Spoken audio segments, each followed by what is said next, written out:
Hi guys, Asim here. We are on a slight little break this week, so all of us are traveling and kind of busy, but we did record a Patreon bonus episode and we're posting it here on the main feed so you can get a feel of all of the free content people on Patreon in our community get.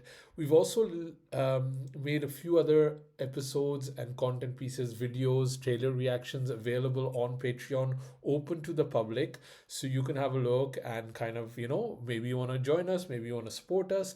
I think Patreon is also running a kind of a deal at the moment where you get a discount if you sign up for the whole year.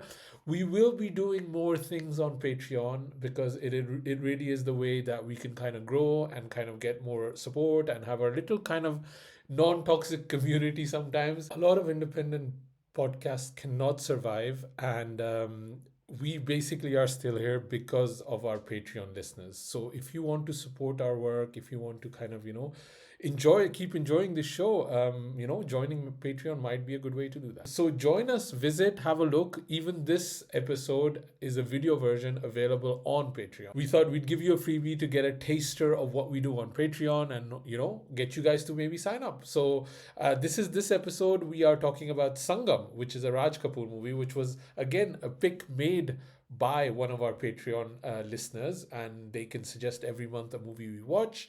And this was one of them. So we had a great time talking about it. So check it out.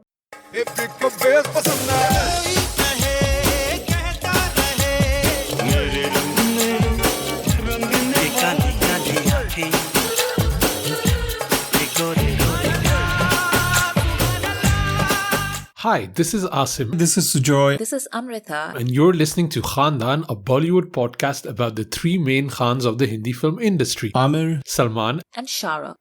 Hi, you're listening to Khandaan, a Bollywood podcast regular feed.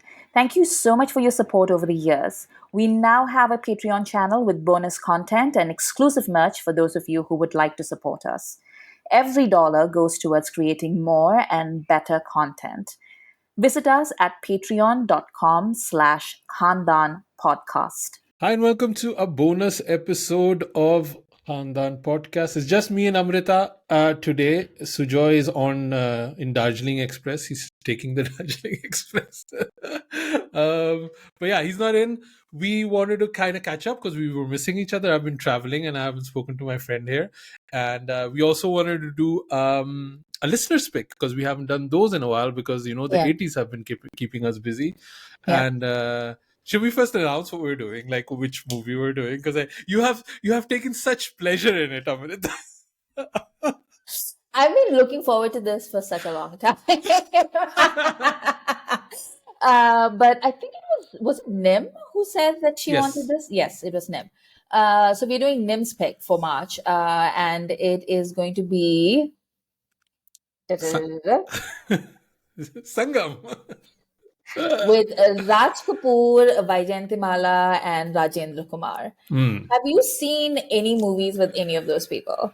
I have seen Raj Kapoor movies. I have seen a lot of them actually, because I think you were making that 5-minute catch up and you were like, Asim has never seen a Raj Kapoor movie. I was like, wait, I've seen quite a few.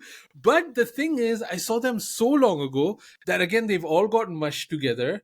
And even watching Sangam, and we'll get to that later on, I was like, was this Andaz or is this Sangam? Like, there were a lot of moments where I thought like Dilip Kumar would show up behind a piano and be all charming, but unfortunately it was Rajendra Kumar all the time. Is this the first Rajendra Kumar movie that you've seen? This might be the first one that I've seen. I've seen him and I've seen his songs, but I've never seen a full movie of him, I think. So Okay. it might also be my first Vijantimala movie if I've not double checked it, but yeah. So lots to talk about for Yes. our Sangam review. But yeah, we also want to talk about a few of the things that we've been kind of missing out and we didn't catch up about. So Amrita, you saw something, right? Yes, I saw Alappuzha Gymkhana, which is the new Malayalam film. It stars the same guy that was in Premalu, which was the surprise hit last year. His name is Naslin, and he, I think, is sort of like becoming like one of the big names in Mollywood, and he's so good at at his job. So it was really interesting to me to like watch this movie because I was telling Deepthi, who is my friend and also one of our Patreons, that this movie really tied in to what we keep discussing about masculinity and what a lot of people have been talking about on social media about how Hindi cinema is, and Indian cinema in general is sort of investigating what masculinity means in this century for Indian men. And generally, the consensus has been that if it's like a masculine film, then it's about like tod phod and about like violence, right? Uh, काट डालूंगा खून P जाऊंगा, like you touch my daddy, you touch my brother, you touch my wife, like something or the other, right? It's like very violent masculinity. But as I was watching this movie, and this movie is so wholesome, like it was so cute, Asim. Like I want you to watch this because I think you'd love it. I want to. Yeah, I want to. Yeah. And I don't know how good is with subtitles, but I feel like she would also like this is something like your full family could watch because Yeah. it's just so cute. And it's fundamentally about a bunch of slacker kids who failed their end of school exams. And they need to figure out a way to somehow get into college. And they decide, well, if we get in on a sports quota to college, then that would work. And they decide on taking up boxing because that seems like the least effort to them. Clearly, somebody who's never boxed before would think that. Like just easy breezy boxing. So it's like really lovely because you get to like see boxing through their eyes and Yeah. their newbies. And if you don't know anything about boxing, then you get to like see that as well. And it's not a boxing movie. It's not like, like Deepthi was saying to me earlier that so the director for this movie, his name is Khalid Rehman, and he made Talnumala. And he made Unda, and he's made like a whole bunch of other really Which was amazing. Talumala was amazing. It was so good. yeah. And I don't know if you've seen Unda, but like that was the one with Mammootty, where like he is leading a group of Kerala policemen who are deputized to a village in Bihar. Uh-huh. Is it Bihar or Orissa, like one of those places? And they suddenly find themselves caught up in a whole bunch of politics and a cycle of violence that they don't understand, much less can deal with. And she was just pointing out that, like Khalid Rehman basically has perfected the art of, she said, oh, I don't have it with me, but like she basically said, and I'm paraphrasing very badly, that he has perfected the art of delivering a movie with art house sensibilities, but in a very mainstream manner. Mainstream manner, yeah. So there are no easy resolutions. There might not even be a plot. Like this movie doesn't really have a plot, like it's just like a bunch of kids learning to box and then going to a boxing event. That's basically it. But there's so much packed into it. There's so much about like what it means to have friends, what it means to be a young man, what it means to be a young man who's attracted to young women, what it means to come from this very specific middle class background. How do young boys deal with like different emotional vulnerabilities, all those things. But none of it is just like, and now I shall give you a lesson, and none of it is also, and I've also come to realize that so much because I've been watching, say, Manumal Boys and Avesham and this, so much of the masculine stories that we see in North India, especially for like young people, is again, it's all about like drugs, violence, sexual exploitation. There's a real lack of like wholesome movies about masculinity, and I think Malayalam cinema is like really drilling into that. And it's about brotherhood, and not brotherhood in a I will kill for you, but in a I will die for you kind of way, which is what, like Manuel Boys, he literally like takes the risk of his life, and they keep telling him that, you could die if you go down to like save your friend. And he's like, well, but how am I going to go back home and look his mother in the face and say that I left your son behind? That's the kind of like manliness and masculinity that like we don't get to see anymore. Or at least like have that conversation about it, right? Like if Yeah. even the conversation is missing, and that's kind of a shame. And it is something that I've noticed on like when you were watching, I think even Talumala, I don't know if that's how you pronounce it, but that one and Avesham, those two were Yeah. definitely in conversation. Like I don't feel Talumala is necessarily a conversation about masculinity, but it does have elements of it, right? Yeah. So yeah, I think that conversation is definitely happening and is definitely needed, but it's not happening at all in like North Indian Bollywood cinema at all, where it's still like very overt, in your face kind of masculinity, and almost feels like useless masculinity. Like what is Yeah. it bringing to anybody? Like even to the people that are like victims of it, it's not bringing any joy and hope. So what's the point of it at the end of the day? But I don't think the storytelling is at that meta level. It's just probably something that we as a viewer maybe have to take Yeah. away. Yeah, Um, actually Papu Charu also had a video about yeah. that on her, so I Yeah. was like already kind of looking forward to that movie. I'm not sure if I'll be able to catch it in theaters still, but because I really want to go watch Sinners, the new Ryan Coogler movie. Yeah. I want So to I'll watch that probably too. not be able to watch this other one, but yeah, when it comes out streaming, I'm definitely catching. But yeah, it's incredibly wholesome. It was hilarious because it's very much about these small town kids, Yeah. who are suddenly on like a bigger stage and they're completely unprepared for it. And it is like when there are like moments where like they're like callback moments and that turn like something that is ridiculous into a moment of victory, and you really feel it for them because it's so ridiculous. I mean, you have to watch it and then we Yeah. can talk about it, but yeah, Yeah. that's what I've been watching. I Nice. also finished The Wheel of Time, by the way, for you and the three other people who are interested.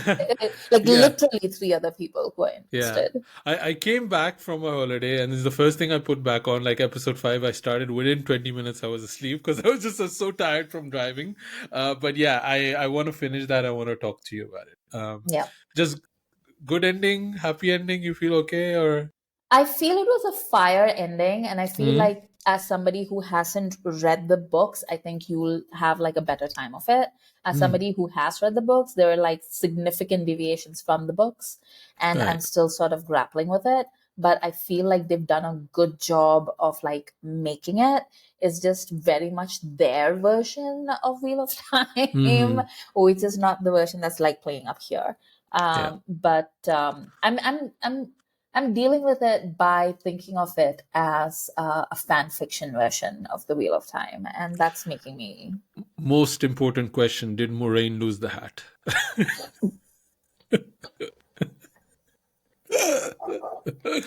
I just choked a little.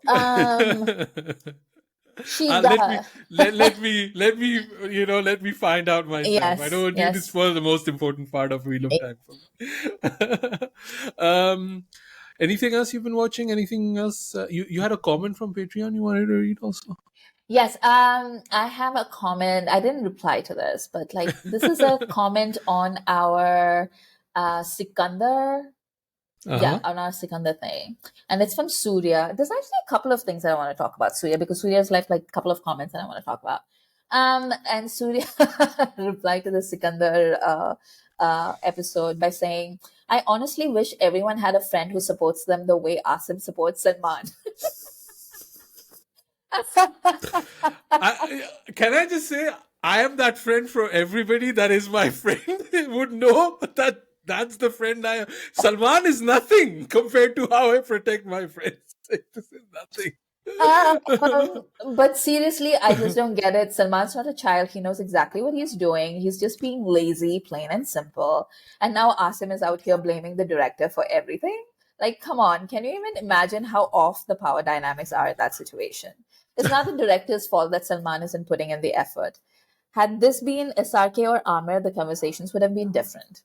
This reminds me of my childhood where parents used to say मेरा बच्चा दिमाग से बहुत तेज है बस थोड़ा सा effort लगाए तो फर्स्ट हो जाएगा बस इस बार फेल हो गया.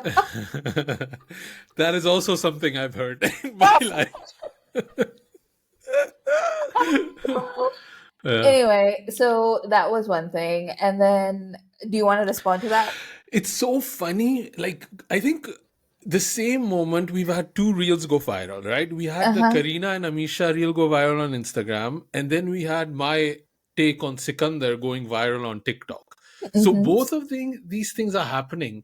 And you know what it is? Like I tr- I think we try to be nuanced in most of our approaches, that we take both sides, we see it kind of like a distanced holistic view. But like the comments is either I'm like the biggest Salman fan that will go to war for him, or I hate Salman and I've been paid media and I've been here to destroy his career.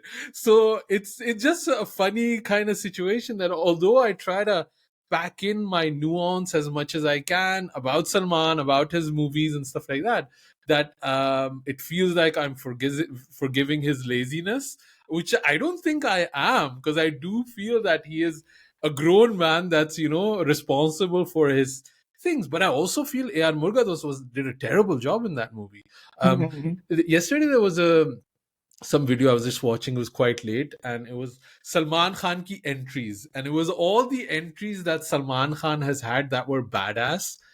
And like some directors get him, like Ali Abbas Zafar gets him so well, like the Sultan entry, the way he's like, he has those weights that he's doing, he walks in behind the camera, then he does like a the shake, and then and then he does a Mm-hmm. kalabazi. Man, it's so good.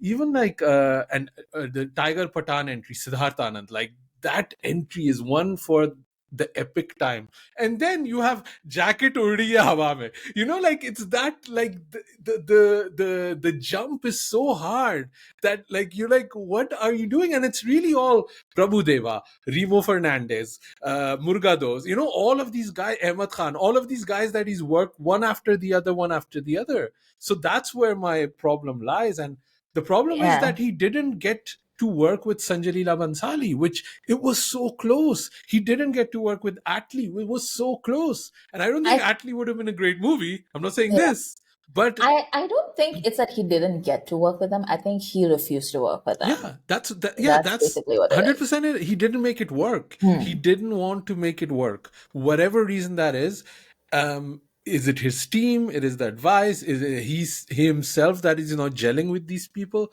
I don't know what's happening, but that's kind of it's both things, I feel. But I genuinely feel Murugados did not a good job directing Sikandar I at agree all. with that actually. Hmm. I think Murgados has been shit for a long For a time, long time, we honestly. said that, literally Yeah. said that on the podcast, that he hasn't Yeah. been good since Gajani, right? So yeah, I think they were trying to do a Jawan, but they didn't have the skills for a Jawan, so Okay, I have one more comment from Surya. Um, this was in reply to the catch up that I did. So he said, really liked everything you said, and I'm especially glad you mentioned the cosmetic procedures that actors go through. Everyone knows about it, but nobody really talks about it openly. Regarding your point about actors like SRK, for me, it has reached a point where it just feels cringeworthy. Whenever there is a romantic scene or even a serious one, I already know exactly what kind of expression he will make. The same lip biting, the same style of delivering lines, it has become so predictable that my mind just says, here he goes again. What I would really like is something fresh, whether it is romance or anything else. I want to see a new perspective and some genuine quality in the film. Even if he wants to do mass movies, at least make them smart and thoughtful. These projects take so many years to create, and yet what we get in the end often feels repetitive. I feel scammed.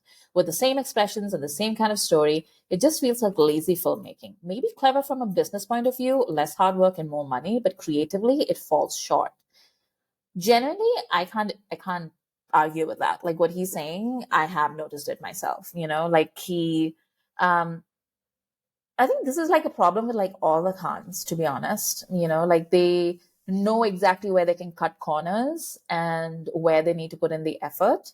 Some of them are more willing to do it than others. And I think with Shah Rukh, he literally, like he's not really putting in the effort for the romantic scenes anymore. And also, like, he's like 60 years old. Like, imagine being like 60 years old and then being this, like, oh my God, like I felt love for the first time. Like, is ridiculous.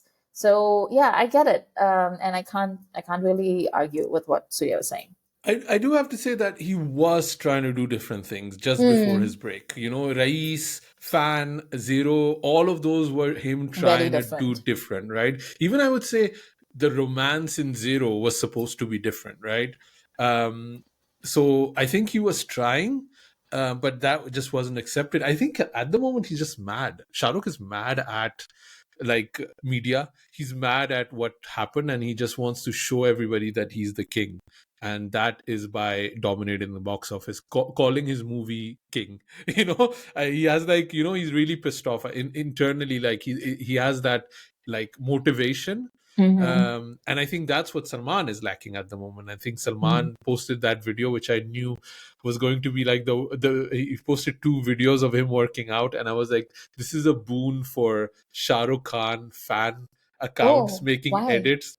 Have you not seen the videos? No. The It's just like Salman on a bench doing leg press, not Okay. leg press, reverse leg something. I don't know what the exercise is called, but he's like fully flexed and looking at the camera intense. But the way that he's looking at the camera, you can just put somebody in the back, and it can be a very X-rated kind of. A lot of people like Salman's just taking back shots now. I was like, oh my Oh. god! Like, and this is what I mean. Who the hell advised him to post that picture? I don't know. It's not Salman, but yeah, it's like his angle is over the preacher curl bar with the muscles flexed. Like that has always been his classical muscle pose. Who decided to do it on the lying back reverse lunge? I don't know what that was. It's such a bad idea. But yeah, I think Salman is missing that fire that Shah Rukh really, really has at the moment. And I think he just wants to dominate box office. So, and I agree with your point. Until somebody gets that mature taboo romance movie about 2 divorcees that find each other in a train station and figure out stuff, it's not going to happen. It's going to be nose rubbing against, Kajol's neck while their sunsets are behind the pyramids. That's what we're going to be getting, yeah. Uh, yeah. I think King might be different though. It's because he's with his daughter. Who knows? Let's Let's see. see. I Yeah. don't know. Yeah. Anyway, oh, I had one more. Do you want a piece of gossip? It has like Please. nothing to do with anything, and I Okay. don't even know but I know that you'd be interested to know because it has to do with Anushka. Sharma. So yes. Oh, okay. So yesterday I had this work thing, and I went for an Amit Tandon show. Do you know who Amit Tandon is? He basically does these uncle sets, right? Yeah, I know who he is. Yeah, Yeah. it's basically like my wife sucks. Yes, Ha ha yes, ha ha yes. ha. Hmm. So he has like a show that is entirely about like how his wife sucks and all the different ways in which she sucks. That's literally it. Like an art, like 90 minutes of material about like, my God, like, can you believe like my wife said this to me? And the crowd was eating it up, by the way. I know like you and I have spoken like quite a bit about like how Indian comedians aren't really cutting the mustard, etc. But I was in that crowd, and that crowd, including women, I was in We're like, including, it's always including women. It happens so many times. They love it. Oh, yes, I do suck. That kind and they like real, and they were all just like, oh my God, this is so relatable. Like, this is, like har ghar ki kahani, blah, blah, blah. And they loved it, like, absolutely loved it. And at the end of it, he suddenly, and this is like how, I'm sorry, but there's no other way to put it. This is how shoddily this was scripted, right? Like the way, because like, like these people like work on an act, then they're like, there's a theme, and then they just sort of bring it. So the name of the show is Halwa. And so he goes through this entire spiel, and then suddenly, in the last 5 minutes, he makes a pivot, and it's about like what is the meaning of true love. And true love is not saying I love you. True love is acts of service for each other, such as the fact that his wife makes halwa for him every time that his mood is bad. Where that came from, like there was like literally no mention of halwa for like 90 minutes or like 85 minutes, and then the last 5 minutes is just like my wife makes me halwa and my mood is bad. And I'm just like, you can't name an entire show halwa and then have like 5 minutes of material about it. Anyway, so that 5 minutes of material where he was talking about like, public displays of affection, etc. And he was like, literally, like he stopped in the middle of what he was saying, which was this really enraging story about how his wife basically up like he wanted to see a movie and his wife really screwed it up for him by like throwing like a snit fit. And then he like literally stopped in the middle and then he goes like, before I go, I just want to say like Virat Kohli is like up my life. And I was just like, what is the bridge? It needs a bridge, narratively you need a bridge from like one to the other. And then he talked about like how Virat, like he admires Virat as a player, but he really can't stand the fact that he's like so publicly A affectionate wife guy. He's a towards wife guy. yeah, Yeah. like why is he that way? And it's setting up all these unrealistic expectations, blah blah blah. And then he says that he's been living in Bombay. This is exactly what he said. He said, I've been living in Bombay long enough to have built up a network, enough to know that people who, and he just said people, but people who do this level of PDA have been caught out by their wives. Mm. And I was like, oh, are you telling us that Virat is cheating on Anushka in the middle of a stand-up routine? Like, is that what is happening? But it's just, this is the problem with like uncle humor, because uncles don't know where to stop, honestly. Yeah. It's funny because there was literally like a Puma ad of Anushka the other day, and I was watching it like 5 times, and I was like, "This is the only Anushka content I get now is Puma ads and lightning ads, and like otherwise I have to watch her with her husband." So sad. There was also the director of Chakra Express that was making like a little reel about like his movie's been ready for 2 years and it's not coming out, and he doesn't know what's up, and it's a good movie and everybody worked hard. So I don't know what's going on there I either. wonder what that is about, Yeah. because it can't be controversial. It's like literally about this woman like that became like the captain of the Indian team or whatever. I honestly feel it's probably Anushka that she's maybe just done with acting and she's maybe blocked it, in a way. Like, it's not like a glam role, right? I think she did some like changes to her physique to kind of, I don't know. But yeah. Um, I don't know. I was at a party with some friends and they were like, you're in Bollywood. Do you know any gossip and stuff like that? And I don't like, I'm not that kind of person to do no gossip, but it was a lot about, has he cheated on this and that cheated on that. But I was like, honestly, when you're at that level, I just think the idea of marriage and fidelity is just different from other people. I don't know if they decide to, like, Ranveer and Anushka, Ranveer and Deepika. Deepika, like, we've known for so many different facets of their lives, they're still together, right? And something that I didn't expect. So however they navigate that, is it a brand thing, is it a collaboration thing, do they actually just genuinely feel that love for each other still? Who knows? But like, I don't know if that can fit into that classical mold of cheating, not cheating, marriage and open marriage or whatever. I don't know, it's just I think if you're building something that is that immense, like say Shah Rukh and Gauri, for instance, where you are just like yeah. building something that can like stand the test of time. That's a completely different focus for a marriage compared to like say what you might Yeah. have with your bank job and your teaching job. Like I don't think it's the same. Yeah, Yeah. I agree. And as a general rule, I would say don't trust wife guys, but I'm a wife guy, Yeah. so I don't know. I feel it's like don't trust me Don't kind of thing. trust Asim. Yeah. What's Uh, Asim hiding? yeah. I'm the Um, wife guy that doesn't trust other wife guys, basically. Maybe it's just my thing with men that I don't trust men in general, but neither should you. Cosine, Yeah. amen. Okay, so do we want to talk about Sangam? Yes, let's start. Let's get into Sangam. Do you? I just want to say, like, so Asim was like, hey, like, what should we talk about? And I was like, hey, do you want to talk about like the Raj Kapoor movie? And he was like, sure. And I was like, well, maybe we should, I think you, because I really did think that you should watch something that he's acted in, but also something that he's directed, because Yes. that's like a big part of the Raj Kapoor thing. And I don't think just watching him as an actor is going to cut it. And I was like, well, what about we do Sangam, because Love and War is coming out at some point. So Sanjay Leela Bansali is making this remake of Sangam with Ranbir, Alia, and Vicky. He's by the way said it's not a remake. Like I was checking up on this. Yeah, I'm Liar. not. He has explicitly said that it's not. But yeah, let's. Yeah, he is apparently maybe making something called Love and War, right? That's the one.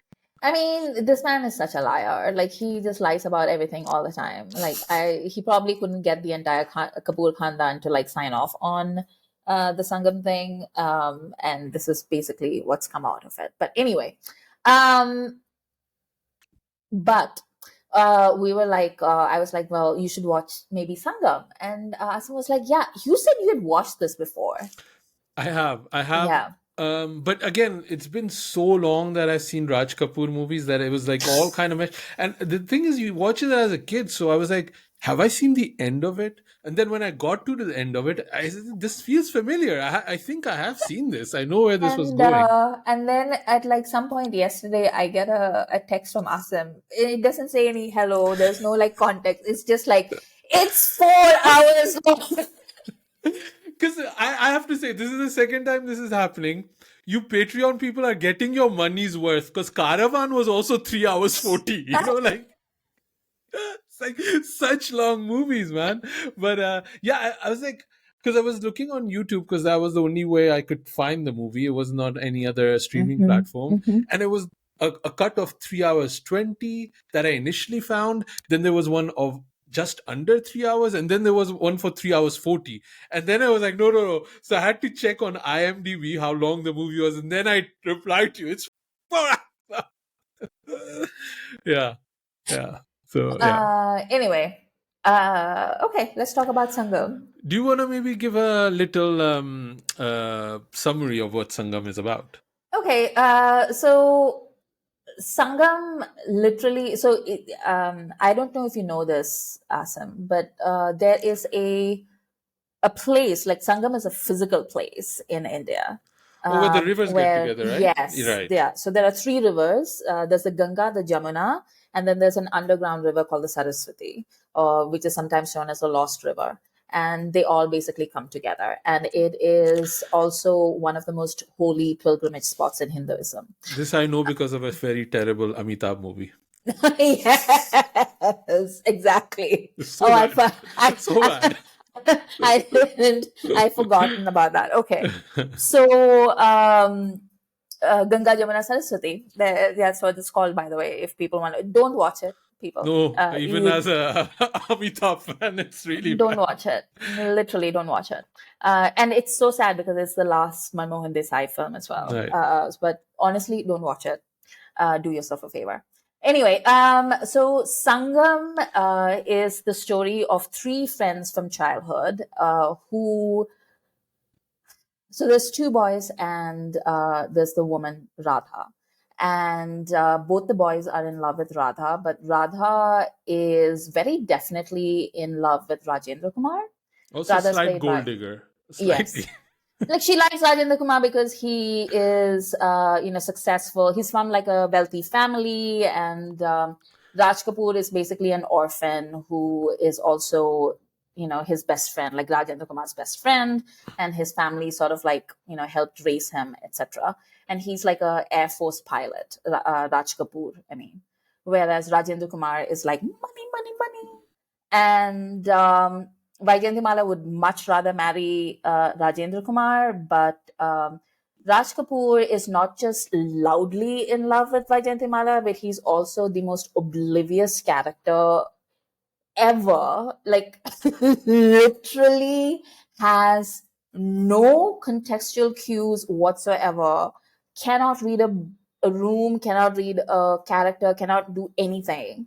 And basically even though Rajendra Kumar and Vaijayantimala are in love with each other, she is sort of forced to marry. Would that be a fair way to put it, that she's forced to marry Raj Kapoor by Rajendra Kumar? I would say that she Yeah. gets kind of coerced into it, right? Yeah. And they are mostly happy, even like after they get married. But then Raj Kapoor discovers that they were in love and that he is the third wheel. Except that's not how he sees it. And so that's the story of Sangam.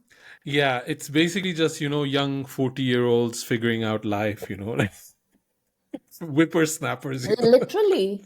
Literally. And let me just tell you, these are like 1960 40-year-olds. They So they look like they're 60. they look 60. Like there's moments where they're like hugging and like the I'm 45. Like there's not much to be seen here, but like gehraiya, like gehraiya. Yeah.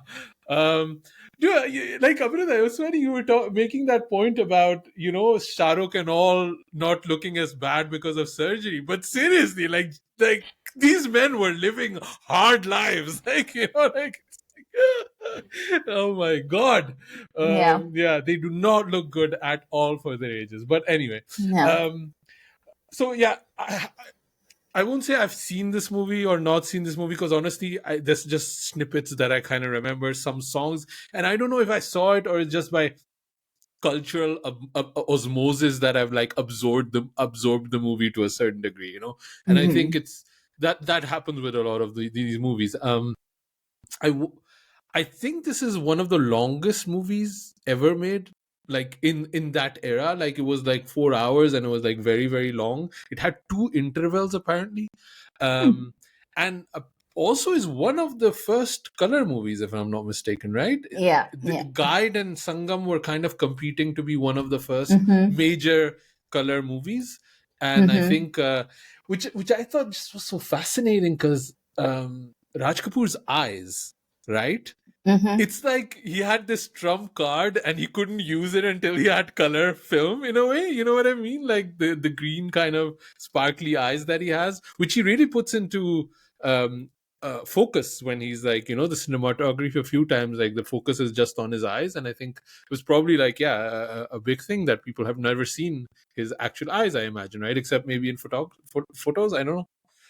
I did no research about this movie, by the way. I just went to Wikipedia. I don't know anything about it. I just kind of going blind because this is Patreon. I'm not like on a main episode here. But it's also just interesting watching a movie like this because it clearly sets the template for so many other movies after it. Mm-hmm. Mm-hmm. So it's like, go back to the original and you've seen so many iterations of it, be it, Sajan to Sonu Ki Titti Ki Wedding, all of these have like elements of Sangam, I would assume, right? But I really enjoyed this movie. I really, really like it, and I liked it, and I also get why it's such a big thing. You it's good to watch a movie and then you say, I get it. I get why, people weren't idiots at that time. I feel like this was a good movie. I really enjoyed it. But on the other hand, it's also very hard to talk about some classic, which there's already so much written about and tons of paperwork, so it's like, it's what are we really adding except like some comedic points and like something that are funny. I don't know, but yeah, it was a really good watch. I'm glad we watched it. Thank you, Nim, for picking a Kapoor movie. But I was gonna say, why did you pick this one and not like his other ones, like Shicha Subis or Anari, or even Mera Naam Joker? There's a lot of other ones that we could have gone with, right? Me? Yeah. Just because of the love and war thing. Like that was Right. literally it. Right. Like I Right. didn't yeah. Yeah. I Yeah. did think about like the older black and white movies, which Hmm. are probably better. I actually wanted you to watch Jaagte Raho, which I think is like a very interesting film. Which I've not seen. Yeah, and he didn't direct that one; he just Hmm. acted in it. But it's a very so the interesting thing about Raj Kapoor is that he's such a creature of the Hindi cinema, and he like his movies were so aligned to leftist ideology, except I don't think he personally had any ideology whatsoever. It was just that those were the people that he was working with, like people who were, the majority of them came out of the what is it called, the Anjuman, at the Aligarh Muslim University. They basically had like a movement that was launched, that had basically, the who's who of the communist ideology come together. But I would Um, also just say, like creative people tend to be, Leftist, yeah. yeah, liberal, leftist. It's like, why is there no right wing comedy? Because you racists aren't funny. Like, it's like that's the only reason. Like, all your comedy is mean. That's the only thing that you wanna see people hurt, and that's not always funny. So I think there's always even if you know even like go to Rishi Kapoor, right? He very much was an uncle, but he had liberal ideas, I would say, in his Mm-hmm. own uncleness, right? Mm-hmm. So I think there's always that leaning, unless there's a big force that's forcing you to not be able to be and express the way you are, usually coming from the government or stuff like that. But yeah, I was just watching Inglorious Bastards the other day, and like that scene breakdown of it, and I was like, oh yeah, all of these people back in that time were also liberal, but Nazism had just kind of co-opted cinema at Yeah. that time too, which is very similar to what's happening to India at the moment. And I think like what Raj Kapoor's thing was that he basically just worked with like the best writers and poets at the time, all of whom were progressive and leftist. And therefore, he just made a whole bunch of movies that were very progressive for their time. And they sort of stand the test of time in terms of content. Mm. And they're just really fascinating to see like what could be said so freely, like 60, 70 years ago, and how that's sort of eroded over the years, especially over the past 10 years. Um, yeah, I had a anyway. few notes about that actually, which I was like, it's such an old movie, but it's like so some ideas are so still progressive even now. Um, that he doesn't speak and read Hindi. He's unable to, right? And he mentions it 3 4 times, where I'm assuming he can read and speak Urdu and English, probably, right, being in the Mm-hmm. army. But it was such like a small thing where he can't read Hindi, and it was like, wow, that would be a shocking thing, right? Like it like the whole approach to language has completely changed in those Yeah, like 80 years that this movie came out. So that was one thing. The other thing is that this is also partly a war movie, yeah, and the Dushman is never named. yeah, It's just the Dushman, and we don't know who he is off fighting. And this was 64 when there was actual wars going on. Like they were very, yeah, very fresh. They didn't need to demonize their enemy or even mention them, because that was not essential to the story they were telling here, yeah. which I thought was very an interesting approach to it. Then also just uh, and this is something that I want to kind of like talk to you about, because I was kind of struggling with this, because on the one hand this movie is um, very progressive in how it shows women and their liberation and their bonds. Like Mm-hmm. Vijantimala is swimming, right? She's has a full on cabaret dance where she's almost Hellenish. I was thinking, we Mm-hmm. talk about Mm-hmm. Helen doing these things, but Vijantimala was already doing this, I assume, earlier than Helen was, right? No, uh Helen Helen was at the was same time. already there. Yeah, Ah, Helen okay, was okay. already there. So yeah, those things, and also like her parents are never an obstacle for her to either be with Raj Kapoor or with Gopal. Gopal, or go out with them or date them. Even the people outside, they just have this young life where they're all like dating together and boating together and like riding around cars, which I don't know, that seems also something that's completely changed. But the issue that I then had is that where is Vajantimala's or Radha's compulsion not to speak up coming from? that was the big crux that I couldn't figure out. Like she never really speaks up, and I Mm-hmm. didn't understand what's holding her back when it's not clearly not society, it's not her parents. So what is it that she's not able to be firmer with Raj Kapoor's character and tell him I don't love you, and then or even when all of that is happening, that she can just clearly say what's going on. um So actually, before he goes away and he's declared missing in the war, she's actually very frank with Raj Kapoor's character. She keeps telling Sundar, you know what, I don't like you, I can't stand you, you need to get away from me. And he takes it as her being coy, mm, like, oh, she's just saying no, but like, honto pe na, lekin dil pe haan hai, like, like that whole thing.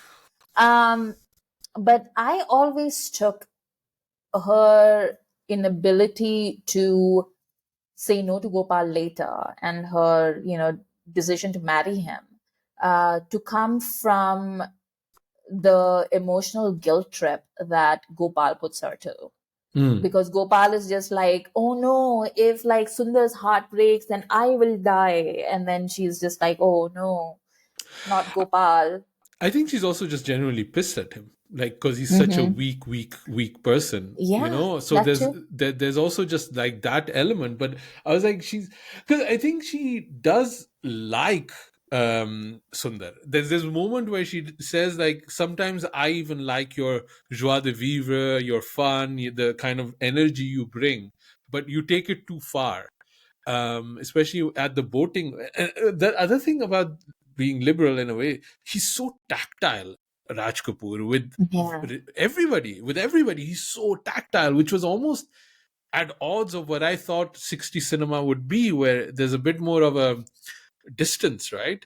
But Mm-hmm. he's really up in that. Like he's just like grabbing her and like holding her face, and even the moment where at the end Gopal is dying, they're really rubbing cheek to cheek, and it's like it's really, yeah, it's like he's really like physical in a Yeah. way that was very felt modern to me. It didn't feel we see that anymore. No, I honestly feel like a lot of the early Raj Kapoor movies, up until he sort of fell, or I would say like his movies from the 70s and the 80s were genuinely his worst. But if you look at his movies from the 50s and 60s, um, they're genuinely quite modern. Like if you Mm, watch Andaz now, like that movie holds up. There's yeah. like no doubt whatsoever in my mind. Um, yeah, I he and Raj Kapoor was a good actor. Like he did know what he was doing, like the way, because the character that you see in Sangam is not the character that you ever see in any of his other movies. Mm. Like that's a very different, distinct character.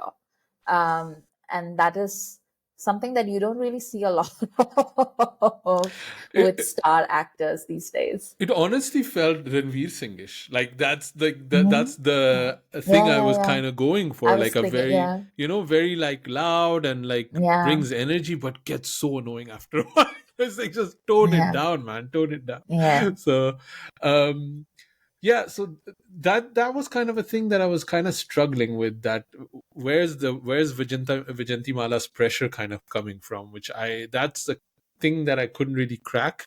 But I guess it's hard. Like it's so many generations away, and getting into that mindset for me from 2025 is hard. I struggle with that sometimes. Hmm. um so yeah, that was just one of those things.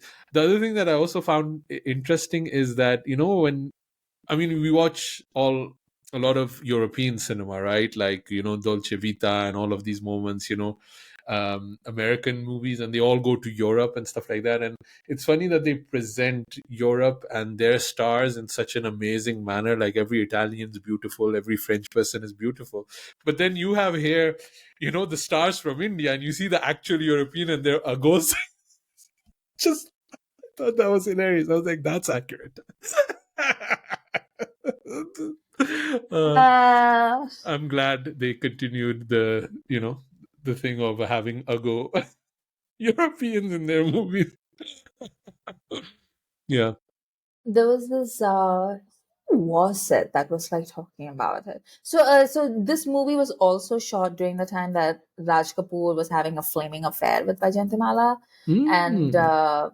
there's this story of him sending a telegram to Vaijayantimala, like when they were in discussion for the film, and he was like, "Bol Radha bol, Sangam hoga ki nahi." Like that was the telegram that he sent, and Vaijayantimala sent back a telegram saying, "Hoga, hoga, zarur hoga."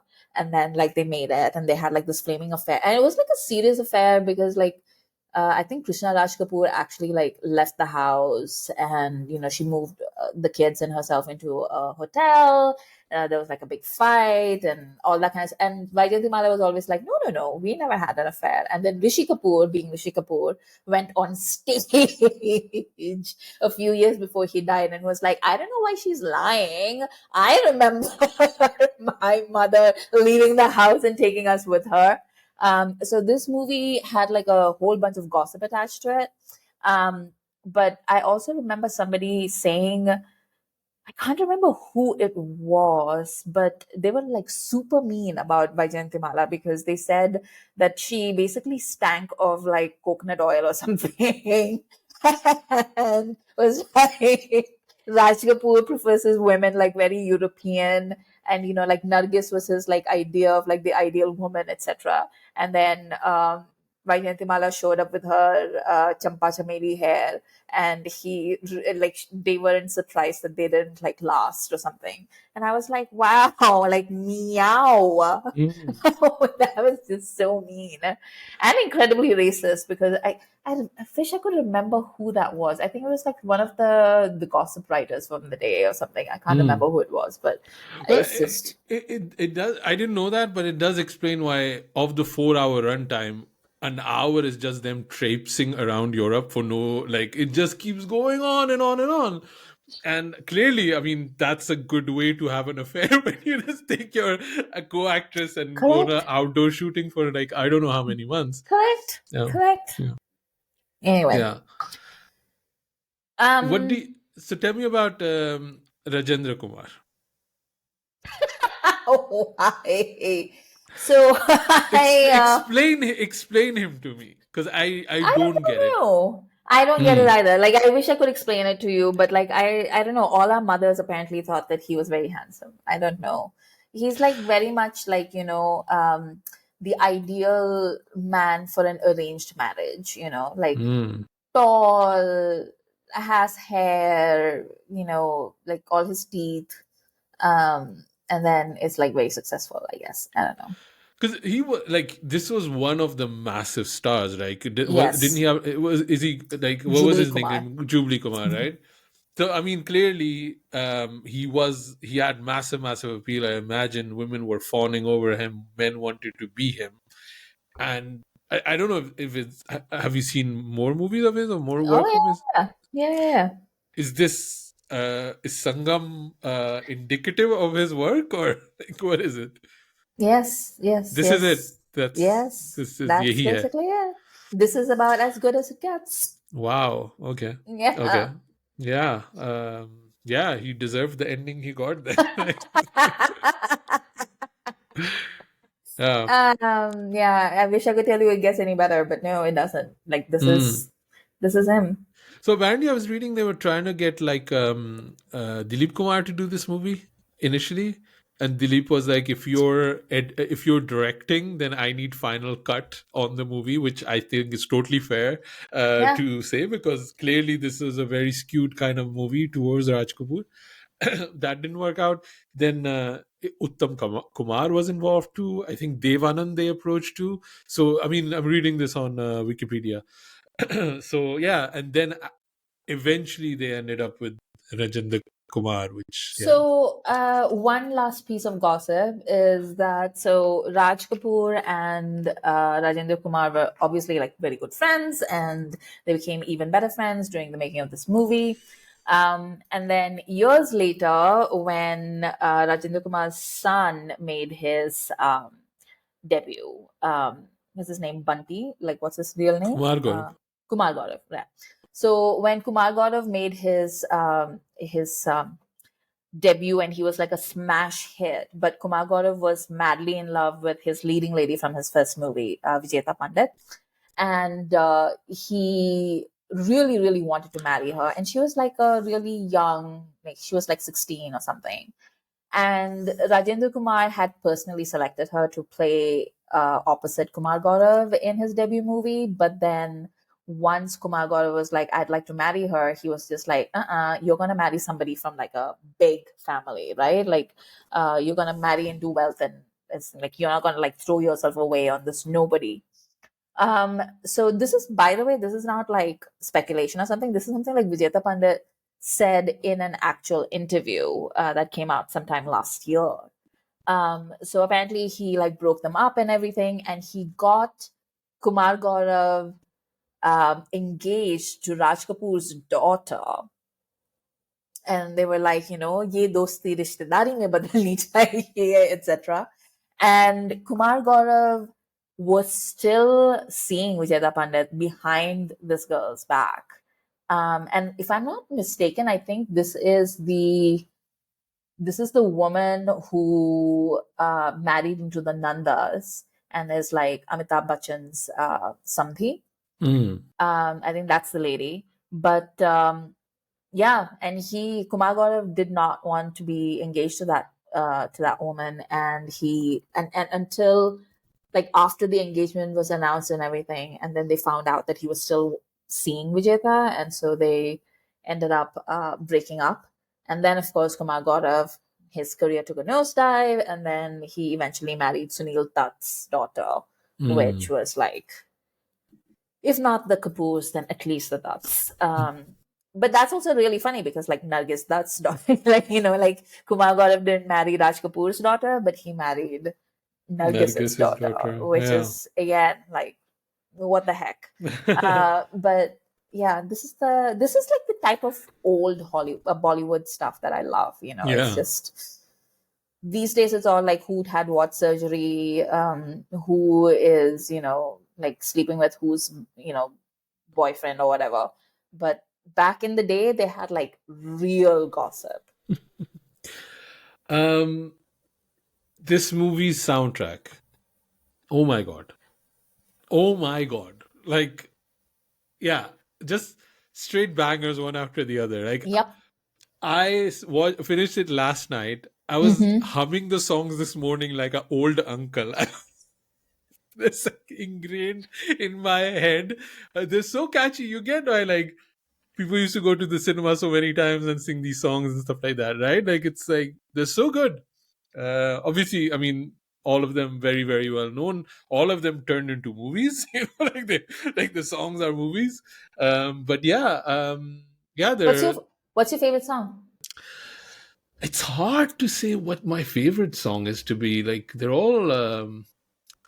I gotta say, it's probably like Prem Patra, I guess. Like, but it's hard. Like, they're all. It's a beautiful like, song. they're all really, really good, right? Like, I find myself like randomly singing "Har Dil Jo Pyar Karega." yeah, like "Har Dil Jo Pyar Karega," wo gana gaye. Like, I'll just find myself like saying that. But also the picturization of "Main Kya Karun Ram" was apparently like a huge deal when it happened. Like, I remember from like there was like some sort of documentary or behind the scenes or something from the 80s where they were talking to all the different people. And that's where like, because of like it was scandalous, or like what was it? No, because it was just so like glamorous and different, and nobody had seen anything like that before, and like Asim said, that's why Jantimala basically doing a cabaret. So it was this very like, oh my god, she's a heroine, and like, look at what she's doing. And also like Vaijantimala was always like very like prim and proper. And then she was like doing this very Hellenesque number. So everybody was just like, my god, the sexual tension in that room.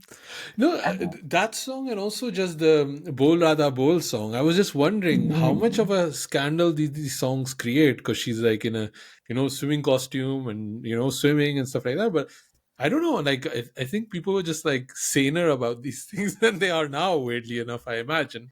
I don't know. But also, I think this is probably my first Vijantimala movie. I'm just kind of going through IMDb if I have seen any of hers. But yeah, tell me a bit about her because I really don't know. Like, what was she as an actress? Like, how? I imagine she was one of the big names, right? Oh. If you want to see her in another movie, then I really recommend you watch Devdas, the Dilip Kumar version, because she plays Chandramukhi in that. Ah, okay. Um, Oh, I seen my Madhumati. I've seen Yeah, she's in Madhumati. Yeah, she was in Madhumati. there. Yeah, Madhumati is probably like a better thing than Devdas. At least you don't have to sit through Devdas. Um, she was like one of the. Do you like her? Sometimes I do. Like it depends. So she does that thing that a lot of these South Indian like South Indian actresses with a history of Bharatnatyam do. Like you'll see Hema Malini do it too in all her early movies, which is their resting face is their dance stage resting face. So it's always like a like a little smile. Like they can't just like relax their face. They can't be at like a rest when they're just like on screen. It's always they're like emoting in the background. It's like baboitis. And it's very distracting sometimes. And it's not something that they're doing on purpose. I think it's just, because they've been just so trained since they were little to arrange their facial features in a certain way. That's how their face naturally rests. Yeah. It's like Deepika having perfect posture. She just Yeah. she has no other way except to do that. Exactly. So Hema Malini, or the Travancore sisters, like Padmini and I always forget the other sister's name, but all of them, they all have that little resting face thing. And it was my favorite example of it was in there's this movie with Uttam Kumar and Vaijayantimala in Hindi, and it's a remake of a very successful Bengali film that Uttam Kumar made. And it is one of the most hilarious things that I've ever seen in my life. And Beth and I laugh about it all the time because Uttam Kumar was a very modern actor. Like, you haven't seen Nayak yet, right? No, it's on my list to watch, but I haven't Okay. seen it yet. Yeah. So Uttam Kumar is an incredibly modern actor. Like any of his performances, whether it's in mainstream Bengali cinema or it's something artistic, you could take any of his performances, put it in 2025, and it would still read as something really fresh and original. Just like a really, really gifted natural actor. And he understood the medium that he was on. Like he understood that film basically picks up things like that he doesn't need to ham it up basically for the camera. And all his performances are very understated, and you have to like pay like close attention, like all that kind of stuff.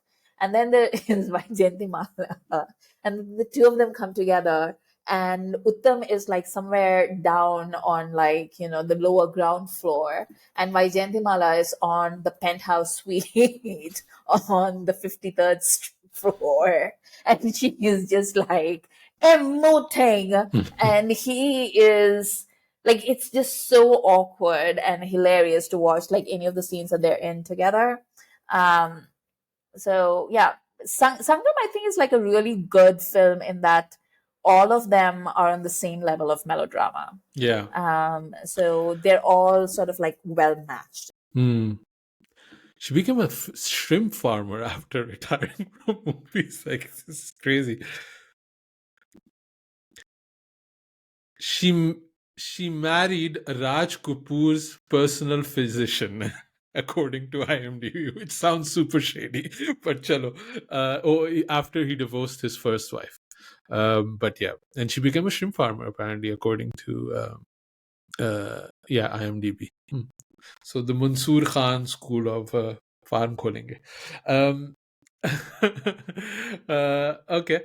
Anything else of Sangam that we want to discuss? Anything of note? The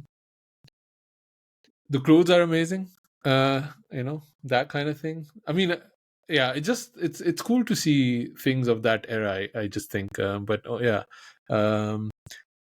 Yeah. Also, I was just like, yeah, like when I was talking about it, I get why this movie was so super successful. Is just because the European part of it, right? I think that was a very big component and kind of driving up the cost, because it's like really like they hit 3-4 countries, and it's like all of the touristical spots, and like there's like 20 minutes where they're trying to buy a bagpipe. So all of these things are happening. So I think that's probably really, really fun for people that weren't able to travel or see the world. Um, it's funny also that I was thinking, a lot of times when you hear about these older actors, they always have some random skill that nobody else has. You know what I mean? And it's like, yeah, Raj Kapoor was he I don't know if he was actually a bagpipe player or accordion player, but it was just funny that these are the two instruments that we think about when we think about Raj Kapoor. It's just such random instruments, right? Like Shah Rukh has piano and violin, and Salman Khan has electric guitar without the cable, but Raj Kapoor has harmonium and bagpipe. It's just like a funny random thought. And Rajendra Kumar has his boringness as an instrument that he plays really, really well. Yeah, I guess that's it for Sangam. I don't think I have, like, for a 4-hour movie. Yeah, it's I think we talked a lot about it for because it's the pacing is so weird, right? Like, because you think 4 hours is a lot, but not so much happens either, right? Like, it's just like hmm, yeah, yeah. Yeah, I guess that's it for this episode. I hope you guys enjoyed it. You're off for a week, and then Sujoy is not back, so we might have another week of break before we get into the 80s series again. But yeah, we're looking forward to it whenever that happens, and thank you for joining us. क्या बोलती